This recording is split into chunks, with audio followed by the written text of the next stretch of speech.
અને એ જ એજન્સીની મુદત પૂરી થવા છતાં ફરી એજન્સીને ડેડિયાપાડા અને સાગબારામાં ફરી લાવવામાં આવી છે, ત્યારે અમે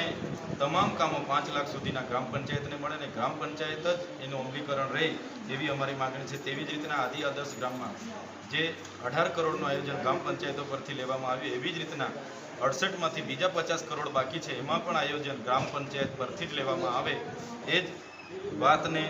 આજે અમારે સંકલનમાં ચર્ચા હતી, પણ માન્ય અધ્યક્ષ શ્રી કલેક્ટર સાહેબે એ ચર્ચાઓને અધિકારીઓને માહિતી આપવાનું જણાવ્યું, પણ કોઈ અધિકારી માહિતી આપી નથી શકે। ત્યારે કલેક્ટર શ્રી નર્મદાના ચેમ્બરની દરવાજા પર અમે ધરણા પર બેઠા છે। તમામ નર્મદા જિલ્લાના વહીવટી અધિકારીઓ આવી અમને